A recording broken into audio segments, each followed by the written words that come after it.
Welcome to the Agility in Real Life podcast, Take 5 in Real Life. Now your hosts, Mike Studeman and Jeff Lee.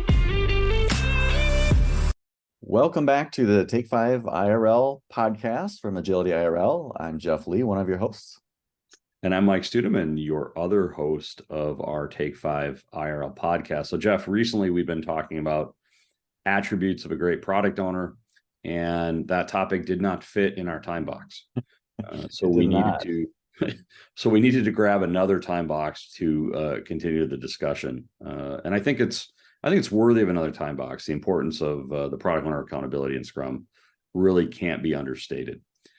So I wanted to kick off the section by talking a little bit about stakeholder management and the importance of being a strong stakeholder manager as a product owner. Any tips for our audience on how to deal with those pesky stakeholders?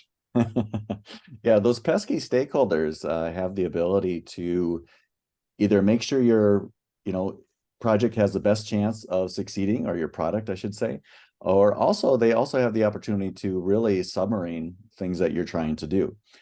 So yeah, understanding who those stakeholders are and how to work with them is important. There are some tools for do that. We really want to segment our stakeholders, right? Not all stakeholders are the same.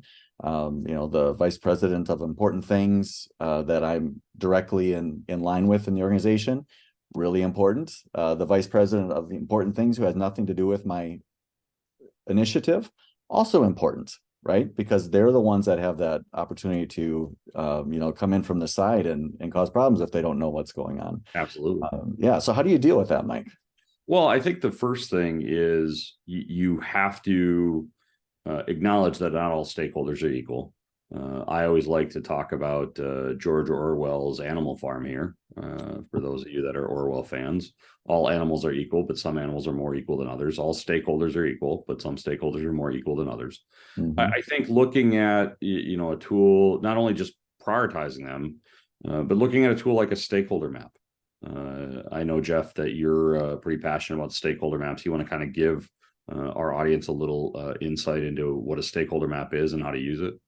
Yeah, the idea with the stakeholder map is you are prioritizing your stakeholders. You're putting them into buckets based on their influence over your product and their stake in your product, right? So those two I mentioned before, you have one that has high influence, high stake in your product, right? The vice president that I'm directly in line with. The vice president in another organization has low stake in your product, but also they're going to be very influential over it. We also have stakeholders who are on the lower side of their influence, but some have a large stake in our product, some have a low stake in our product. And so understanding who those people are is important. The stakeholder map will tell us who are the promoters, in that upper right quadrant of high stake, high influence.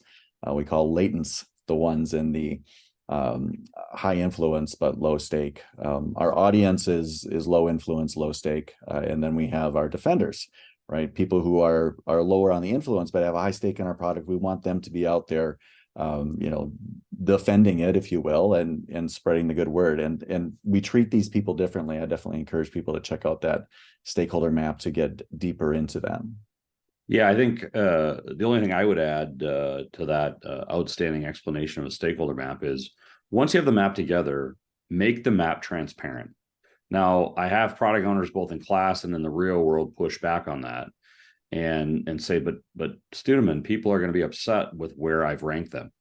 Yeah, but at least they know, right? At least they know. And in all honesty, that's a sign of the Scrum value of respect, right? You might not like where I ranked you, and you're not like that I'm not working on quote unquote your thing right now, but at least I've set expectations with you and you understand kind of my method as a product owner. Yeah. Transparency is really important, especially in the places where it becomes uncomfortable, because if it's unspoken, it creates a lot of resentments. Get those things in the open, get them out there to deal with it. If I'm being put in that audience column, and I think that I should have a high influence, that gives me the opportunity to talk to people about it and try to get more influence over this product than the product owner is giving me. And I may learn that no, you don't have that much influence. Sorry, Yeah. that's the way it is. Or maybe I get put in there, right? It makes that conversation happen. Well, it's important for a product owner in that regard to be courageous, to go ahead and share that stakeholder map out and have those hard conversations that transparency brings. Jeff, as we near our time box here, is there another tool that you can give our audience to help them better manage their stakeholders and become great product owners? Yeah, I'm going to say not so much a tool, but an event. An event, right? Very well. The sprint review is where you can really get everyone in there and have these conversations in the open. Let people react to what you're doing, where you're going, and have that public conversation around where the priorities are. Let everyone be invited to this, and air these things publicly so that you don't have to be in a dark cave making decisions. It's there for the organization to see. Yeah, I would echo those sentiments. I would also say you don't want to limit the sprint review to just a demonstration. Make it a true inspection and adaptation opportunity around the product. I like how you said, talk about potential priorities for the next sprint, talk about progress against the product goal, talk about the market and where the market is leading the team either to or from. Absolutely. All right. Well, hopefully you found this helpful as a add-on to our last episode, getting a little bit deeper into these product owner skills. Yeah, if you'd like us to go deeper in another session, don't hesitate to reach out. But as always, Jeff, have a great day.